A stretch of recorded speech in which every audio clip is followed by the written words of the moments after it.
I reside in Rochester, New York. My first memories of tattoos, they'd have to be like my mother's friends. My mother was kind of a hippie, and she had a bunch of people that would like hang out, and I'd see tattoos on them. And they all rode motorcycles, and it was like tattoos and motorcycles were synonymous with, for me, the outlaw image, the Wild West. Well, since 1998, so however long that is. My first gig was at White Tiger Tattoo, and that was a formal apprenticeship. I started out scrubbing toilets and mopping floors. I'd have to say the apprenticeship was under the whole shop. Jet was the first person to suggest that I might want to start tattooing. He had been tattooing me for a long time. We had been in bands together, so I came in under the premise of apprenticing under Jet, but I learned from Todd Kay and Joe Pavone and TJ. Oh, that's it. Yeah, I didn't draw anything. I mean, I drew stuff. I painted what I drew, but I didn't tattoo any of my own imagery on people for a year. The big ones at that time for me were Eddie Deutsch, Jeff Rasher, Scott Sylvia, Freddie Corbin, of course Ed Hardy. I guess if I had to say, if there's a school of tattooing I came from, it would be the Ed Hardy school of tattooing. It would be that style. Chris Trevino. I definitely was. I mean, Barkus Pacheco was really, Primal Urge was pumping then, and grimy stuff was really coalescing, and was so far out of probably realistic and stuff like that. Like Dan Higgs. Of course, Dan Higgs. I mean, and to a certain extent, there was a younger crop coming up that was like that was maybe a year or two before me. Guys like Cesaferio, Mario Dessa, and I can't even think right now. But there was a lot of other guys that were doing killer stuff, just killer stuff. And me being, I always had like construction jobs, and I always worked with my hands, and I was always fascinated with mechanical, gadgety stuff. So I loved tattoo machines. So I really loved what Seth was doing at that time, but I knew that wasn't my bag. I was never going to be a machine builder because I just wasn't smart enough. They're tricky. I didn't get the geometry. I really wanted to, but I knew, what? Here's a guy that's building badass machines that I'm never even going to come close to, so I'm just going to buy his machines. Of course, it's a problem. It's a problem just like the tattoo suppliers that are stealing people's sketchbooks.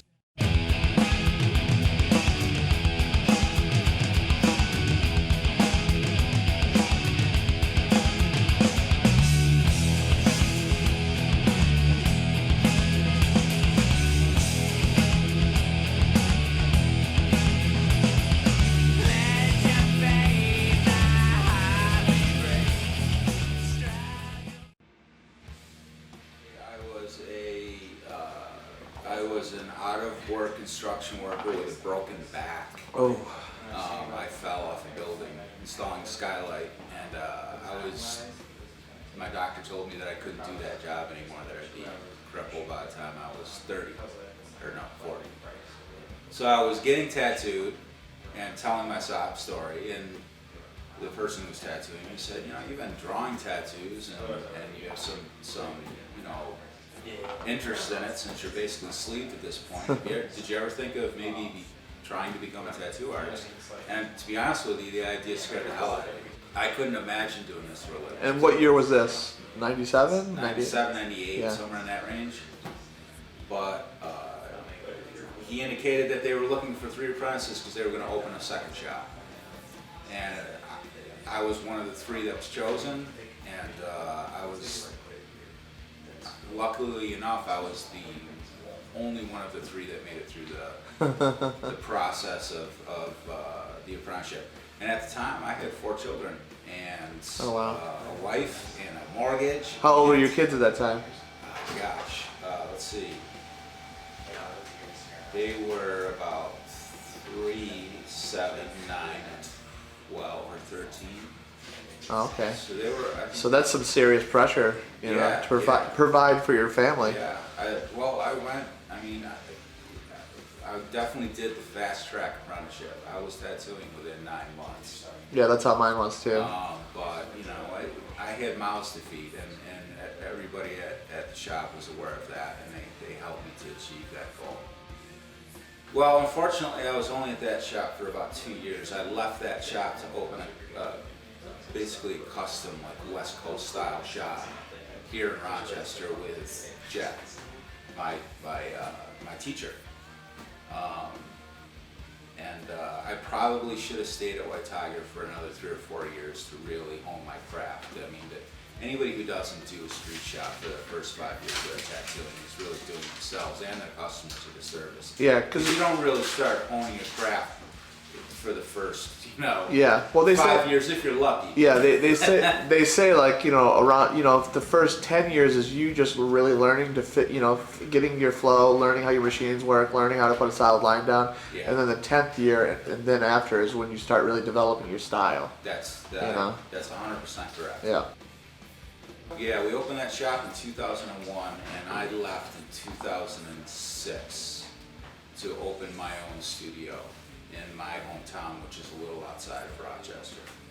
I got in way over my head, put a ton of my own money into a building that I didn't own, and after 3 years of trying to come up with, $4,000 or $5,000 a month rent, tax, and utility, and all that, I just closed it right down and downsized. That was Vatican, right? That was Vatican, yeah. And I downsized to a shop that was a third of that size and had, had established tattooers working with me and tried to start to learn to love tattooing again.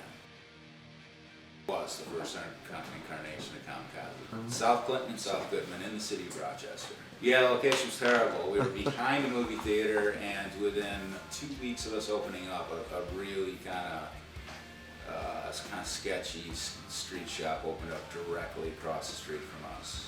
Yeah. Which none of us were really counting on walking business. We all had established clienteles at that time. But you need to replenish your clientele, and you want to create a foothold in your neighborhood, and to have someone open up across the street a couple of months after you open up was kind of fucked up. Not from me. Yeah. No, I'd send people over there on a regular. Anybody Yeah, which that is came awesome. in that wanted a $20 tattoo, it was like, hey man, don't take me across Go the right street. over there. They'll do a great job for that $20. Yeah, man. I had no problem with them. I mean, there was a time. I mean, I'm not that green. There was a time where we would police our stuff. That one was 3 years. 3 years. Yeah, and then we moved. We just moved from one coffee shop to another coffee shop. We moved less than a mile away to this location, which is awesome. Got a good vibe. It feels like home. People are comfortable here. They don't want to leave. It's not, it's not a hangout, but it's, it's a clubhouse. Actually, I did not come up with a name.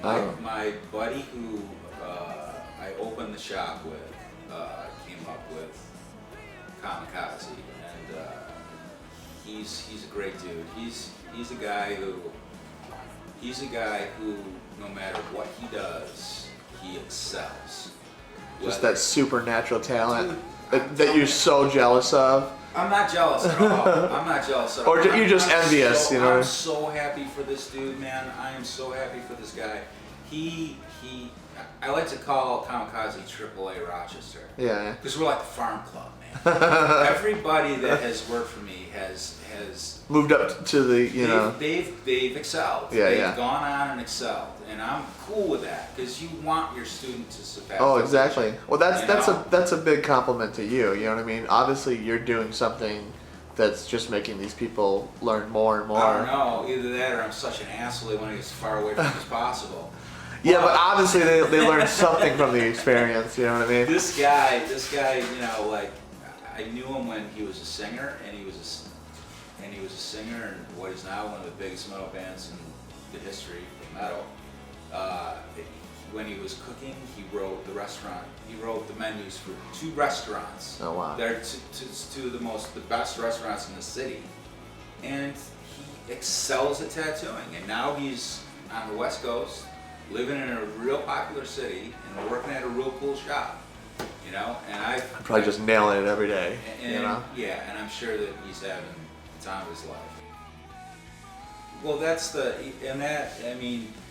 was both our thinking at the time, and you know, Vatican was in an area and catering to soccer moms. Oh yeah, totally. It was designed to be a high volume shop, and it was exactly what I didn't want.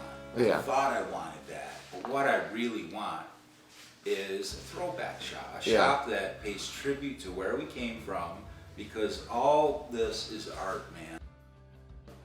You surround yourself with the stuff you love. You surround yourself with, you know, the things that inspire you, and eventually, hopefully, they percolate in your brain and come Exactly. out your way. Yeah, You know? exactly.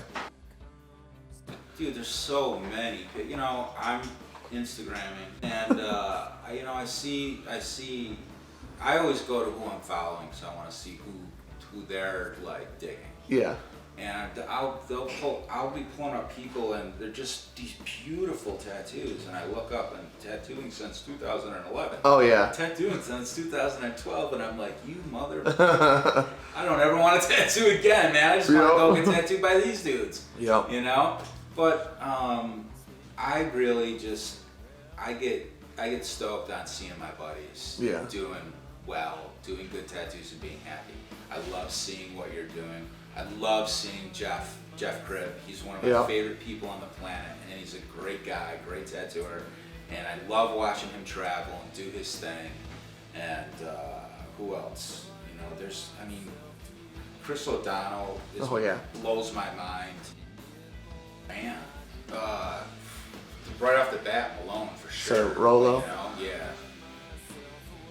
He's the only one I can think of off the top of my head. I mean, I'd be all about, you know, Cap Calloway and stuff. Yeah, you know, I got guys that come in because I have a relationship with the Veterans Association here, where I'm trying to like redo or revamp guys' tattoos, and it's a double-edged sword because you see those tattoos and you don't really want to mess with them because they're history. Because they're coming in with a Sailor Fred tattoo, or you know, and you're like, oh, I don't want to touch that. Exactly, but.